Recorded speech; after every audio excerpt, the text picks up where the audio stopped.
ঘরমুখ মানুষের ঈদযাত্রার খবরাখবর জানাতে বিভিন্ন মহাসড়ক থেকে যুক্ত হচ্ছেন সহকর্মীরা। শুরুতেই গাজীপুর থেকে যুক্ত হচ্ছেন নজরুল ইসলাম। নজরুল, গার্মেন্টস তো ছুটি হয়েছে, এতে সড়কে চাপ কেমন দেখছেন আমাদেরকে জানাবেন। ন্যান্সি, আপনি যেমনটা বলছিলেন, আপনি জানেন যে দুপুরের পর থেকে কিন্তু পোশাক কারখানাগুলো ছুটি হওয়ার পর মহাসড়কে কিন্তু মানে গাড়ির পাশাপাশি কিন্তু আমার সাধারণ যে মানুষ রয়েছেন, অর্থাৎ ঈদে ঘরমুখ মানুষের চাপও কিন্তু বৃদ্ধি পেয়েছে। মহাসড়কগুলোতে আমরা সকাল থেকেই দেখেছি এক চিত্র, কিন্তু দুপুরে পরে পোশাক কারখানা যখন ছুটি হয়েছে তারপর থেকে কিন্তু চিত্রটা ভিন্ন দেখছি আমরা। দেখি এখানে কিন্তু ট্রাকে, বাসে এবং বিভিন্নভাবে আপনার এই লোকজনগুলো কিন্তু যাচ্ছেন এবং বিভিন্নভাবে কিন্তু যাচ্ছেন। তো পাশাপাশি আমি যদি একটু দেখাতে চাই আপনাকে যে এখানে কিন্তু ট্রাকে এবং পিক আপ ভ্যানে করে কিন্তু মানুষের জীবনের ঝুঁকি নিয়ে কিন্তু আপনার বাড়ি যাচ্ছেন, অর্থাৎ বাড়িতে তাদের ঈদ করতে হবে সেটাকেই কিন্তু মাথায় রেখেই কিন্তু তারা ছুটছেন নারীর টানে। তো ট্রাকে করেও দেখেছি আমরা, পিক আপ ভ্যানে করেও দেখেছি। তো সবকিছু মিলে কিন্তু একটি মানে সড়ক এবং মহাসড়কে যাত্রী সংখ্যা বাড়লেও, গড়মুখ মানুষের সংখ্যা বাড়লেও কিন্তু কোথাও কোনো যানজটের কোনো খবর পাইনি আমরা। চন্দ্রা এবং গাজীপুরের গুরুত্বপূর্ণ পয়েন্টগুলোতে কিন্তু আমরা দেখেছি যে দুপুরের পর থেকে কিছু চিত্র পাল্টাতে শুরু করেছে, অর্থাৎ সড়কে কিন্তু অনেক গাড়ি এবং বিভিন্ন থ্রি হুইলার জাতীয় যে গাড়িগুলো আছে সেগুলো কিন্তু সংখ্যা বাড়তেছে। তো পুলিশও কিন্তু ব্যাপক প্রস্তুতি নিয়েছেন। এই সংখ্যা বাড়ার সাথে সাথে কিন্তু ব্যাপক প্রস্তুতি পুলিশের পক্ষ থেকে নেওয়া হয়েছে, যাতে গড়মুখ মানুষ কোথাও যেন আটকে না থাকে এবং যাতে নিরবিচ্ছিন্নভাবে এবং তারা স্বস্তিতে বাড়ি যেতে পারে। এই জন্য কিন্তু তারা নানান পদক্ষেপ হাতে নিয়েছেন এবং তারা বিভিন্ন জায়গা থেকে সিসিটিভির মাধ্যমে কিন্তু মধ্য দিয়ে কিন্তু তারা এটাকে নিবিড়ভাবে পর্যবেক্ষণ করছেন। অর্থাৎ যেই জায়গাতেই জটলা দেখছেন সেই জটলাই কিন্তু যেখানে দেখছেন সেখানে কিন্তু তাৎক্ষণিকভাবে ব্যবস্থা নিচ্ছেন। তো আমরা যেখানটায় দাঁড়িয়ে আছি ঢাকা টাঙ্গাইল মহাসড়কে, এখানে কিন্তু আপনার যাত্রী সংখ্যা বাড়লেও কিন্তু সড়ক স্বাভাবিক রয়েছে, সব পরিস্থিতি স্বাভাবিক রয়েছে। তো পাশাপাশি সবগুলো জায়গায় স্ট্যান্ডে কিন্তু লোক সংখ্যা বৃদ্ধি পেয়েছে, গাড়ির সংখ্যা বাড়ছে, কিন্তু স্বস্তি মিলেছে যে ফ্লাইওভার দিয়ে যারা যাচ্ছেন তারা কিন্তু স্বস্তিতেই যাচ্ছেন না, নিচে কিন্তু সিগন্যাল জাম রয়েছে। এই ছিল আমার কাছে গাজীপুর থেকে সর্বশেষ।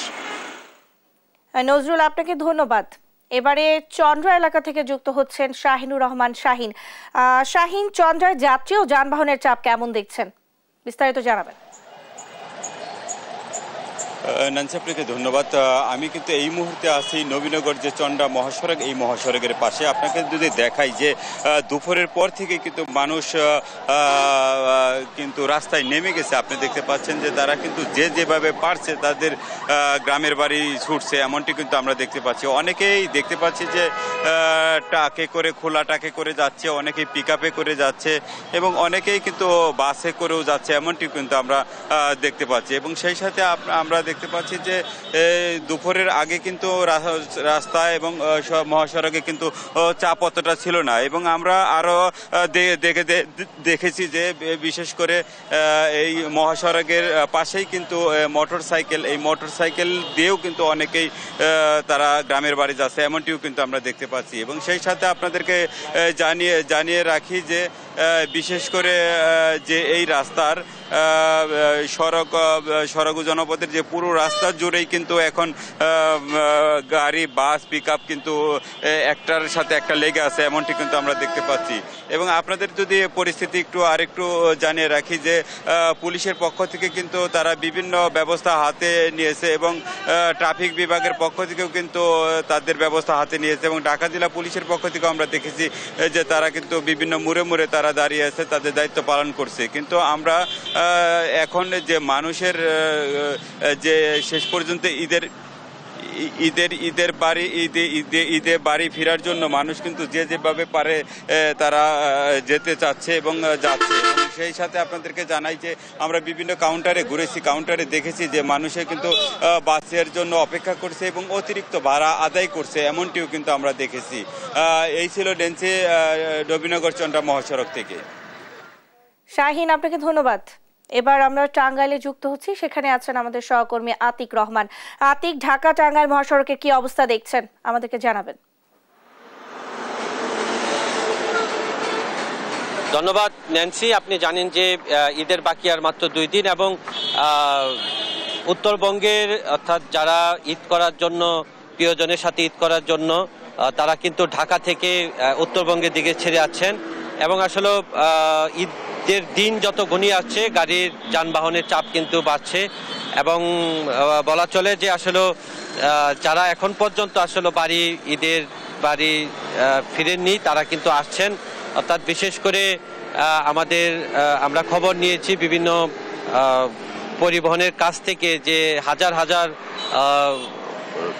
মানুষ এবং যানবাহন কিন্তু চন্দ্রাতে অপেক্ষা রয়েছে এবং সেখান থেকে আসলে অনেক যারা গার্মেন্টস কর্মী এবং যারা বিভিন্ন পেশায় যারা নিয়োজিত রয়েছেন তারা কিন্তু ঈদ করার জন্য আসছেন এবং দেখতেই পাচ্ছেন যে যেমন করে পারে সেইভাবে কিন্তু তারা আসছেন এবং বিশেষ করে আসলে আমরা দেখতে পাচ্ছি যে 2টার পরের থেকে কিন্তু যানবাহনের ব্যাপক চাপ কিন্তু এই মহাসড়ক দিয়ে রয়েছে এবং অনেক জায়গায় বিশেষ করে বাস স্ট্যান্ড এলাকায় অনেক যাত্রীরা কিন্তু অপেক্ষা করছেন যানবাহনের জন্য।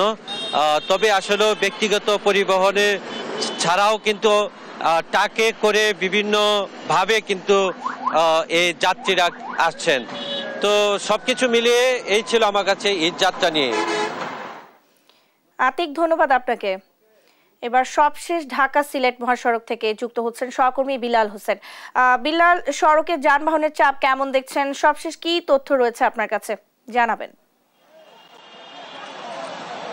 নেন্সি, অসংখ্য ধন্যবাদ আপনাকে। নেন্সি, বেলা গড়ার সঙ্গে সঙ্গেই ঢাকা সিলেট মহাসড়কে মানুষের উপচে পড়া ভিড় কিন্তু বেড়েছে।